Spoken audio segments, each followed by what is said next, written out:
రోజు welcome to special debate.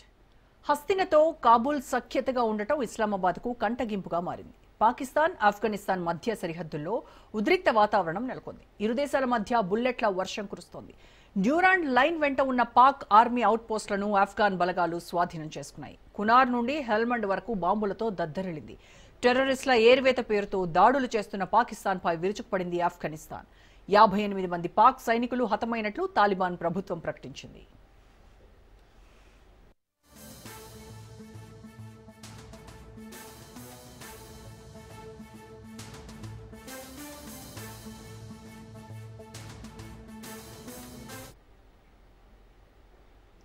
Afghan దాడులతో ఉలిక్కిపడ్డ షరీఫ్ సర్కార్ ఎదురుదాడికి దిగింది. ఆఫ్ఘన్ కు చెందిన 19 సెక్యూరిటీ పోస్టులను స్వాధీనం చేసుకుంది. అయితే డ్యూరాండ్ లైన్ వెంట జరిగిన దాడుల్లో 20 పాకిస్తాన్ అవుట్ పోస్టులు ధ్వంసమయ్యాయని ఆఫ్ఘన్ అధికార ప్రతినిధి ముజాయిద్ స్పష్టం చేశారు. ఆపరేషన్లో 9 మంది తమ సైనికులు మరణించారని తెలిపారు. పాకిస్తాన్ అధ్యక్షుడు ఆసిఫ్ అలీ జర్దారీ, ప్రధాని షెహబాజ్ షరీఫ్ ఆఫ్ఘన్ దాడులపై స్పందించారు. పాక్ సార్వభౌమత్వాన్ని కాపాడుకోవడంలో ఎటువంటి రాజీ లేదన్నారు.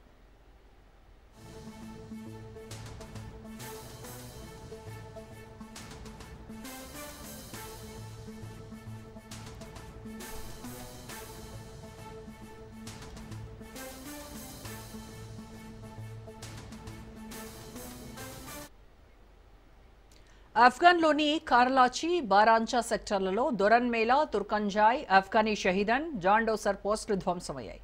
పాకిస్తాన్తో నెలకొన్న వివాదానికి శాంతియుత పరిష్కారాన్ని కోరుకుంటున్నామని, అదే సమయంలో ఆ దేశం రెచ్చగొట్టే చర్యలను ఎట్టి పరిస్థితుల్లోనూ ఉపేక్షించబోమని ఆఫ్ఘన్ విదేశాంగ మంత్రి ముత్తాఖీ స్పష్టం చేశారు.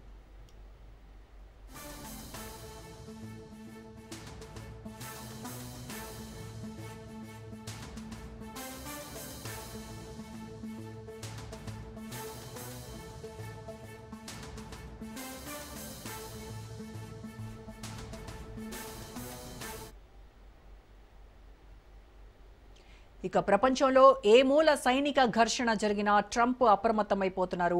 7 యుద్ధాలను ఆపినట్లు చెప్పుకున్న ఆయన తాజాగా 8వ యుద్ధం ఆపినట్టు వెల్లడించారు. గాజా ఒప్పందం కోసం పశ్చిమాసియాకు పయనమైన వేళ అమెరికా అధ్యక్షుడు కీలక వ్యాఖ్యలు చేశారు. పాకిస్తాన్, ఆఫ్ఘనిస్తాన్ల మధ్య కూడా యుద్ధం జరుగుతోందని విన్నాను, నేను తిరిగొచ్చే వరకు ఆగుతానని డెడ్ లైన్ విధించారు. తాను యుద్ధాలను ఆపడంలో ఎక్స్పర్ట్ అంటూ సొంత డబ్బా కొట్టుకున్నారు ట్రంప్. టారిఫ్లను ఆయుధంగా వాడి సంక్షోభాలను పరిష్కరించానన్నారు. అందుకు భారత్ పాక్ సైనిక ఘర్షణను ఉదాహరణగా చూపారు డొనాల్డ్. ఇరు దేశాలపై టారిఫ్ ఒత్తిడి వల్లే 24 గంటల్లో యుద్ధం ఆగిపోయిందన్నారు. ఇక ట్రంప్ వ్యాఖ్యలను ఎప్పటి నుంచో తిప్పికొడుతూనే ఉంది భారత ప్రభుత్వం. ఎవ్వరి జోక్యం లేదంటూ తేల్చి చెప్పారు ప్రధాని మోదీ.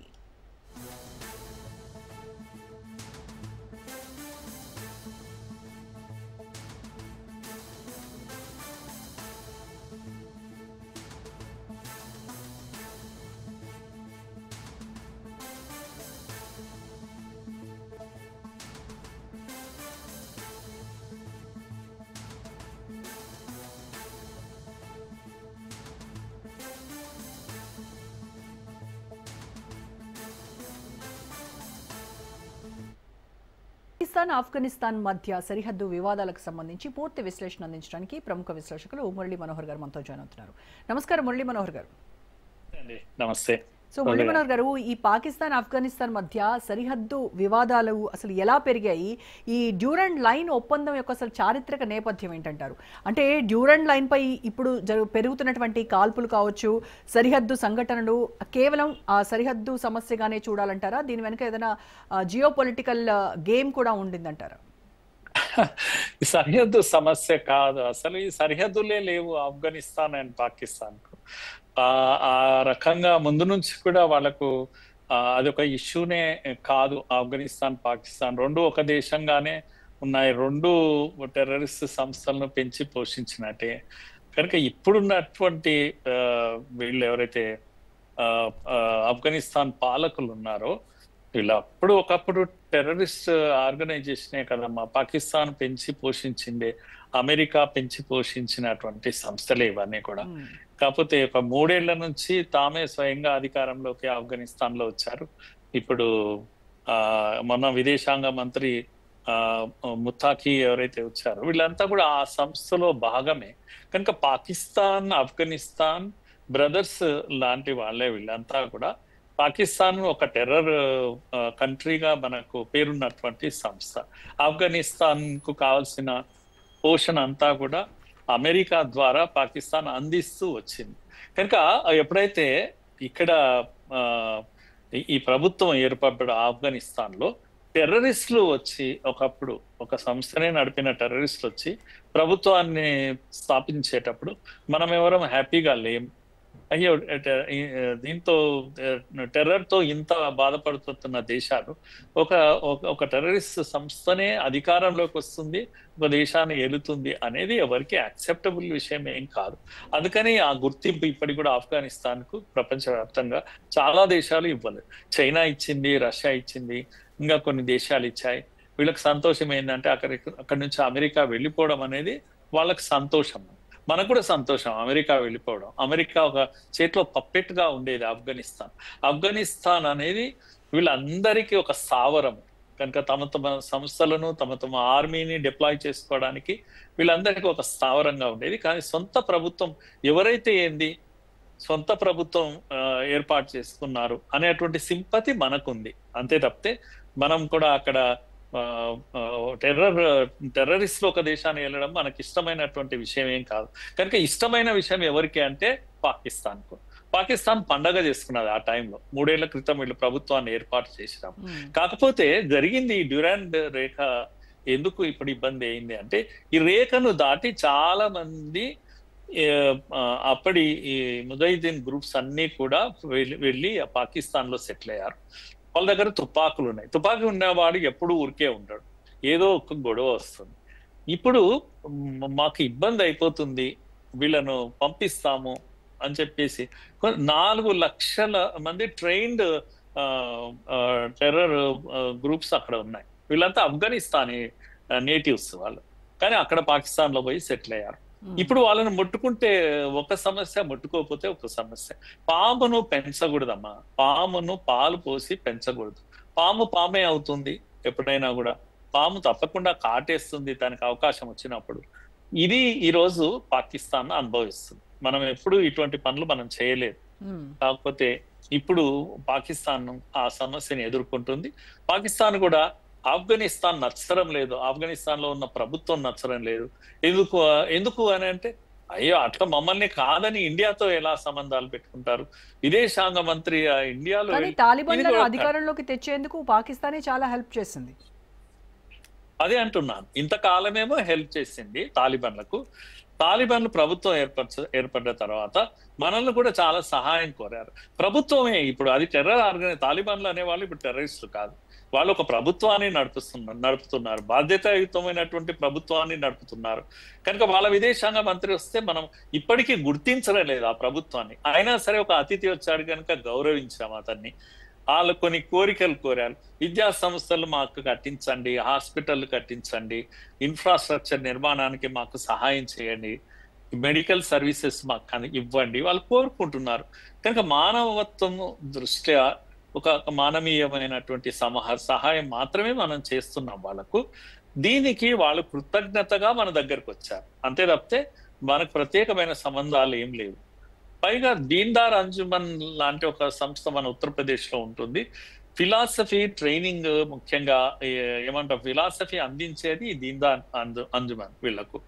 కనుక వీళ్ళు ట్రైనింగ్ అంతా కూడా ఆ సిద్ధాంతం ఆధారంగా ట్రైన్ తీసుకున్న వాళ్ళు. కనుక అదొక పుణ్యక్షేత్రం దీన్దార్ అంజుమన్. ఇక్కడ మన దగ్గర ఉన్నటువంటి ఇక్కడ వాళ్ళు గురువులు వాళ్ళకు.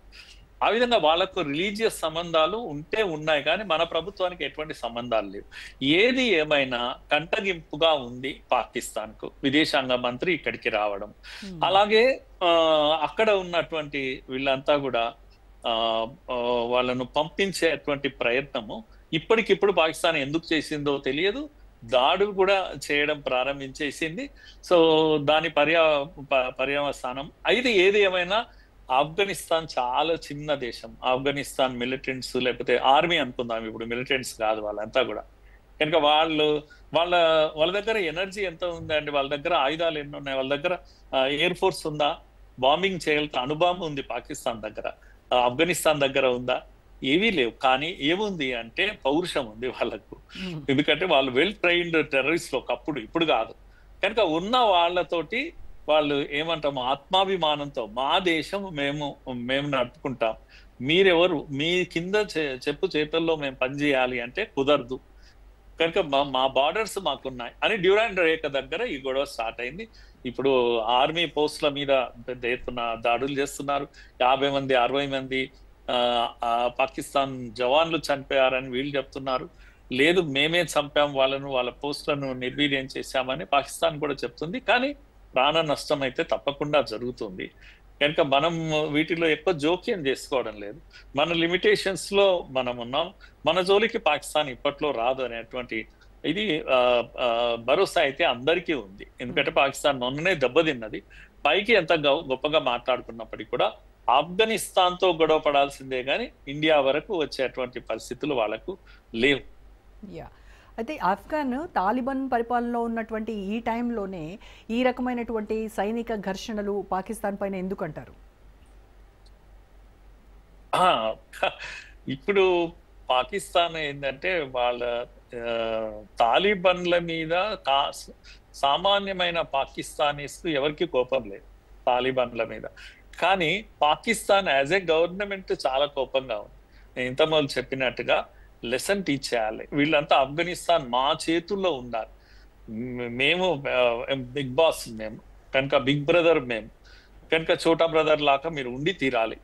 అక్కడ మమ్మల్ని కాదని మీరు పోవడం అనేది మాకు నచ్చదు అంతే.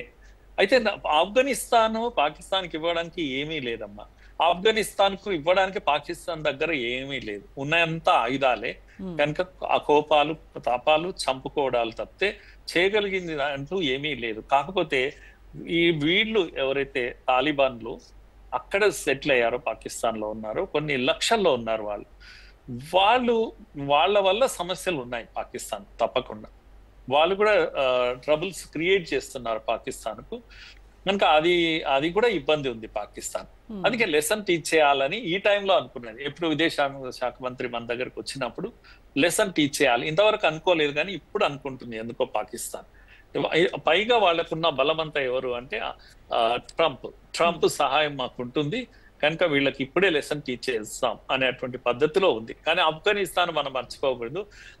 ఆఫ్ఘనిస్తాన్ కు చైనా మద్దతు ఉంది, రష్యా మద్దతు ఉంది, ఇండియా మద్దతు ఉంది.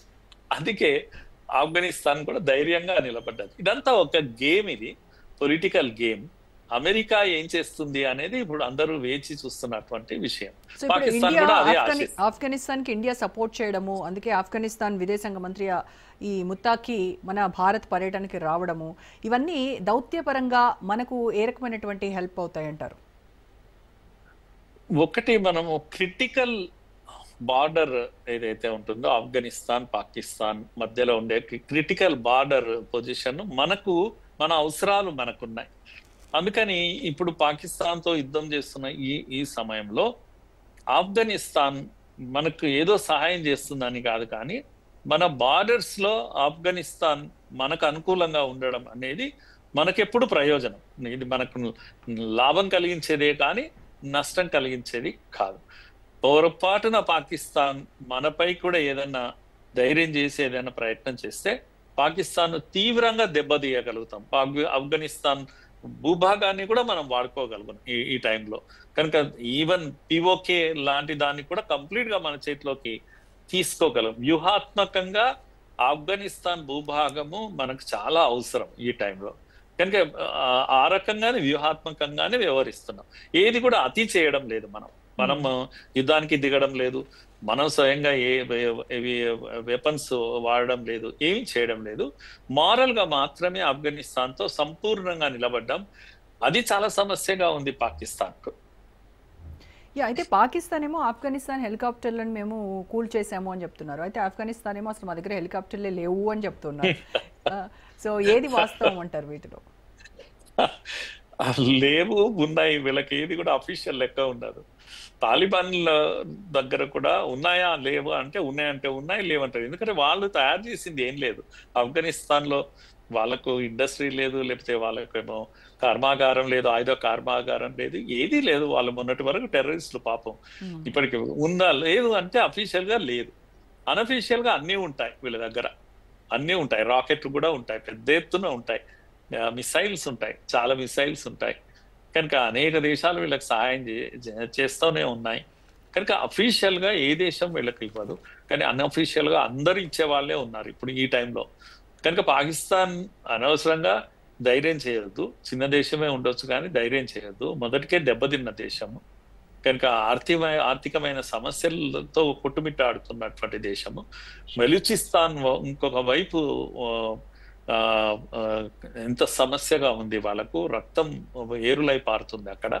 ఈ సమయంలో ఆఫ్ఘనిస్తాన్ చిన్న దేశం కానీ యుద్ధం చేసే అంత సమయం అయితే పాకిస్తాన్ది కాదు. ఇప్పుడు పాకిస్తాన్ కు వచ్చి పోనీ అమెరికా వచ్చి కూర్చుంటుంది ఆడ అని అంటే కూర్చోదు. అమెరికా ఆయుధాలను కూడా ఇవ్వదు పాకిస్తాన్. అందుకే ట్రంప్ ప్రకటన కూడా ఇచ్చేసాడు కదమ్మా, 7 దేశాలను ఆపేసాం, మేము యుద్ధాలను ఆపేసాం, 8వ దేశానికి ఇప్పుడు నేను వెళ్తున్నాను, గాజా దీన్ని పశ్చిమాసియాలకు నేను వెళ్తున్నాను, యుద్ధం అవుతుందంట వింటున్నాను. ఇండియా పాకిస్తాన్ ఆల్రెడీ మేము ఆపాము, మేము టారిఫ్ విధించి భయపెట్టాము, ఇండియా అందుకే తగ్గింది, లేకపోతే యుద్ధం ఆపేది కాదు. ఇలాంటి పిచ్చి మాటలన్నీ మాట్లాడుతున్నాడు. ఇది కూడా ఇప్పుడు ఆపేస్తాము, ఆఫ్ఘనిస్తాన్ పాకిస్తాన్ పెద్ద సమస్య కాదనే పద్ధతిలో ఆయన నిజంగా కనుక ట్రంప్ ఈ రెండింటి మధ్య తలదూర్చి 7 యుద్ధాలని ఆపానని చెప్తున్నటువంటి ఆయన ఈ యుద్ధాన్ని కూడా ఆపుతాను అని జోక్యం చేసుకోవడం వల్ల నిజంగా సమస్య సద్దు అడుగుతుందంటారా? అంటే 2 దేశాలను చెప్పగలడు, ఆపగలడు ఆయనకున్న దీంతో. కానీ at the same time Russia కూడా ఉంది ఇక్కడ, క్లెయిమ్ చేస్తుంది, చైనా ఉంది, ఊరికే ఏమీ ఉండరు వాళ్ళు. కనుక ఇప్పటికిప్పుడు అమెరికా వచ్చి ఇక్కడ జోక్యం చేసుకుంటే అనవసరమైన కొత్త సమస్య కోరి తెచ్చుకున్నట్టు అవుతుంది అమెరికాకి కూడా కొత్త సమస్య అవుతుంది. కనుక ఇప్పుడు ఈ భూభాగం ఏదైతే ఉందో అమెరికా చేతిలోకి చాలా ఏళ్ల తర్వాత అమెరికా నుంచి విముక్తి అయింది ఆఫ్ఘనిస్తాన్. అలాంటిది ఆఫ్ఘనిస్తాన్ లాగానే ఉండాలి, ఉంటే అందరికీ ప్రయోజనం. ఎవరికి? ముఖ్యంగా చైనాకు, రష్యాకు, ఇండియాకు కూడా. కనుక ఈ 3 దేశాలు బలమైన దేశాలు, పెద్ద దేశాలు పూర్తిగా దాన్ని అమెరికాకు వదిలేసి ఊరికే కూర్చుంటాయి, తమాషా చూస్తూ కూర్చుంటాయి అనుకోవడానికి మాత్రం వీల్లేదు. కొత్త సమస్య ప్రారంభమవుతుంది. కానీ డిప్లొమాటిక్ గా ఏదన్నా చెప్పేసి వద్దులేండి అని పాకిస్తాన్ కు చెప్పారనుకోండి అమెరికా, మీరు ఆపేసేయండి అవసరం లేదంటే పాకిస్తాన్ ఏం చేయలేదు. కానీ ఆఫ్ఘనిస్తాన్ మళ్ళా మా చేతిలోకి తీసుకుంటామనే ప్రయత్నం అమెరికా కనుక చేస్తే కొత్త సమస్యలు ఈ భూభాగంలో మనకు కూడా వస్తాయి. ఓకే, అయితే అమెరికా పాకిస్తాన్ మధ్య ఉన్నటువంటి సంబంధానికి భారత్కు ఆఫ్ఘనిస్తాన్ కు మధ్య ఉన్న సంబంధాలకి తేడా ఏంటంటారు? భారత్ మనకు ఆఫ్ఘనిస్తాన్ మనం మర్చిపోకూడదమ్మా, ఇది మనకు హిస్టారికల్ అండ్ కల్చరల్ బంధం ఉందమ్మా ఆఫ్ఘనిస్తాన్తో, పాకిస్తాన్తో. మనంతా ఒక దేశమే ఒకప్పుడు. కనుక మన సాహిత్యంలో కూడా ఆఫ్ఘనిస్తాన్ మతము పరంగా కాస్త డిఫరెంట్ గా మీకు అనిపించవచ్చు అని కాబూలీ వాళ్ళ కథలు భారతదేశంలో చదివినంత ఎక్కడ చదివారు. కనుక రవీంద్రనాథ్ ఠాగూర్ కూడా కాబూల్ వాళ్ళ అంటేనే ఆఫ్ఘనిస్తాన్. కనుక ఆ భూభాగం కానీ, అక్కడ సంస్కృతి కానీ, అక్కడ హిస్టరీ కానీ, ఇవన్నిటికీ సాంస్కృతిక ఏకత్వం ఉన్నటువంటి ప్రదేశము ఆఫ్ఘనిస్తాన్. భారత్తో, అమెరికాతో కాదు, రష్యాతో కాదు, ఎవరితో కాదు, సాంస్కృతికమైన ఏకత్వాన్ని ఎవరు కాదనలేరు. ఇది ఇండియాకు ఆఫ్ఘనిస్తాన్కు, ఇండియాకు పాకిస్తాన్కు, ఇండియాకు బంగ్లాదేశ్కు, ఇవంతా ఒకప్పటి ఒక భూభాగమే ఇదంతా కూడా. ఇది మనకున్నటువంటి బంధం. కానీ డిప్లొమాటిక్ గా లేకపోతే అఫీషియల్ లెవెల్స్ లో మన సంబంధాలు ఇప్పటికైతే ఏమీ లేవు ఆఫ్ఘనిస్తాన్ తో అఫీషియల్ గా, ఎందుకంటే ఆ ప్రభుత్వాన్ని ఇంకా మనం గుర్తించలేదు. కనుక మారల్ గా మాత్రం పూర్తి కమాండ్ వచ్చేసింది మనకు. ఆఫ్ఘాన్ ప్రజలు కూడా భారత్ ని ఇప్పుడు ప్రేమిస్తున్నారు. భారత్ చేసిన సహాయాన్ని వాళ్ళు ఇప్పట్లో మర్చిపోలేరు. ఇంకా మనం సహాయపడుతున్నాం, వాళ్ళకి అండగా నిలబడ్డాం. ఇప్పుడు ఆర్థికంగా నిలదొక్కునే ప్రయత్నం చేస్తున్నారు. కనుక వాళ్ళ దగ్గర చదువులు లేవు, ఆగిపోయినాయి, వాళ్ళ బడులు ఆగిపోయినాయి, వాళ్ళ హాస్పిటల్స్ లేవు, వాళ్ళకి ఏవీ లేవు, ఇన్ఫ్రాస్ట్రక్చర్ అసలే లేదు, రోడ్లు రైళ్లు లేవు సరిగ్గా. కనుక ఇవన్నిటినీ మనము ఇవ్వగలము వాళ్ళకు, ఈ అవసరము వాళ్ళకు ఉంది. కనుక ఈ విధమైన బంధాన్ని కంటిన్యూ చేయడానికి అవకాశం ఉంది మనకు. కనుక మనం ఇప్పటికిప్పుడు యుద్ధంలో దిగకపోయినప్పటికీ కూడా ఆఫ్ఘనిస్తాన్ అవసరాలను మనం తీర్చగలుగుతాం. అది కాస్త కంటగింపుగా పాకిస్తాన్ ఉంటే ఉండొచ్చు, అమెరికా కూడా బాధ ఉండొచ్చు. అయితే ఈ మొత్తాన్ని భారతదేశం చేపట్టినటువంటి ఆపరేషన్ సింధూర్తో పోలుస్తూ ఉన్నారు. మొన్నేమో ఆపరేషన్ సింధూర్, ఇప్పుడు ఆపరేషన్ తందూర్ అని ఇలా రకరకాలుగా అంటూ ఉన్నారు. సో ఎందుకు ఈ రకమైనటువంటి పోలిక? అసలు పోలికే లేదు. Operation Sindoor is quite different. అసలు ఎక్కడ కూడా మనము వెపన్స్ యూజ్ చేయని దాన్ని ఆపరేషన్ సింధూర్ కంప్లీట్ గా ఆయుధాలను ఉపయోగించాము. మన మిసైల్స్ తో కొట్టాము వాళ్ళను, వాళ్ళ యొక్క టెర్రర్ స్థావరాలను కొట్టాము, వైమానిక స్థావరాలను కొట్టాము. అది ఆపరేషన్ సింధూర్. ఇక్కడెక్కడ ఉంది? ఎవరిని ఎవరం కొట్టడం లేదు, మనం ఏం చేయడం లేదు. కనుక దాంతో పోల్చడం అనేది అది మీనింగ్లెస్. కాకపోతే మనము వెనకాల గట్టిగా నిలబడ్డామమ్మ. ఏం కావాలనో ఆ సహాయం ఆఫ్ఘనిస్తాన్ కు చేస్తున్నాం తప్పకుండా. కనుక ఆఫ్ఘనిస్తాన్ ఈరోజు గట్టిగా నిలబడి కొట్లాడుతుంది అంటే అది వెనకాల ఇండియా అండ ఉంది. చైనా అవసరమైతే వస్తుంది, రష్యా కూడా అవసరమైతే వస్తుంది. కనుక ఆఫ్ఘనిస్తాన్ హెల్ప్లెస్ గా ఉన్న చిన్న దేశం ఏం కాదు ఇప్పుడు. ఆ బాధ పాకిస్తాన్ కు ఉంది. అంత మాత్రాన అక్కడ కూడా వాళ్ళ దగ్గర అణు ఆయుధాలు ఉన్నాయి, ఇవన్నీ ఉన్నాయి. దాన్ని కూడా మనం గుర్తించాలి. అంత మాత్రాన పాకిస్తాన్ ఉపయోగించకపోవచ్చు, కానీ బట్ చిన్న ఇష్యూ అయితే ఏమీ కాదు. ఇది ఎంత దూరమైనా వెళ్ళే అవకాశం ఉంది, క్లోజ్ అయ్యే అవకాశం కూడా ఉంది. అయితే ప్రపంచం ఇప్పుడు మొత్తం అంతా ఇటు గాజా అటు యుక్రెయిన్ పైన దృష్టి పెట్టినటువంటి టైంలో ఇప్పుడు ఆఫ్ఘనిస్తాన్ పాక్ మధ్య ఈ జరుగుతున్నటువంటి ఈ వార్ మళ్ళొకసారి అంతర్జాతీయ శాంతికి ఒక సవాల్గా మారనుందంటారా? తప్పకుండా అది ఆ ఎలిమెంట్ దీంట్లో ఉంది. దీంట్లో అటువంటి అవకాశాలు అయితే ఉన్నాయి. కాకపోతే ఓపిక ఉందా అని అందరికి కూడా. ఇంకా యుద్ధాలు చేసే రష్యా అలసిపోయింది ఉక్రెయిన్తో, కనుక అమెరికా అలసిపోయింది వీటన్నిటితోటి. గాజా కంప్లీట్ అయితే చాలా ఒప్పందాన్ని 20 ఫార్ములా ఏదైతే ఉందో అది కంప్లీట్ అవుతుందా అనేది అనుమానాలు ఇప్పటికే ఉన్నాయి. కనుక ఇప్పటికిప్పుడు అమెరికా వచ్చి ఇక్కడ జోక్యం చేసుకుని ఇంకో యుద్ధానికి అవకాశం ఇవ్వదు తప్పకుండా. అంత మాత్రం మనం చెప్పొచ్చు. పాకిస్తాన్ ను ఎట్టి పరిస్థితుల్లో ఎంకరేజ్ చేయదు. ఒకవేళ పాకిస్తాన్ పరిగెత్తినా కూడా అక్కడి నుంచి సహాయం దొరకదు. అంత మాత్రం గట్టిగా చెప్పొచ్చు. కనుక ఇప్పుడు కొంప మునుగుతుంది యుద్ధం కారణంగా అనేది ఏమీ లేదు. అతిపెద్ద సమస్య ప్రపంచంలోనే అనుకున్న హమాస్, గాజా, అందరూ పశ్చిమాసియాకి వెళ్ళారు. 20 దేశాలను పిలిచారు. అక్కడ మోడీకి కూడా ఆహ్వానం వచ్చింది, ప్రత్యేకంగా ట్రంపే ఆహ్వానించాడు. అయినా మోడీ పోలేదు. మోడీకి అర్థం చేయిస్తున్నాడు తాను ఎంత అసంతృప్తిగా ఉన్నాను, భారత్ ఎంత అసంతృప్తిగా ఉంది ట్రంప్ కు వ్యతిరేకంగా అనేది ఆయన అర్థం చేస్తూ ఉన్నాడు. కనుక టారిఫ్ డీల్ కుదిరేంత వరకు నేను అనుకుంటాను మోడీ ట్రంప్ తో చెయ్యి కలపడు. ఇది కూడా ట్రంప్ కు అర్థమై ఉంటది, ఈ పార్టీకి అర్థమై ఉంటది. కనుక ట్రంప్ ఇక్కడ ఇన్వాల్వ్ కావాలంటే మోడీని మరింత అసంతృప్తి చెందించే విధంగా ఆయన యాక్షన్స్ ఉంటాయని నేను అనుకోవడం లేదు. Okay, right sir, thank you so much Murali Manohar గారు. థ్యాంక్స్. ఇది ఇవాల్టి special debate. Stay tune to Raj news.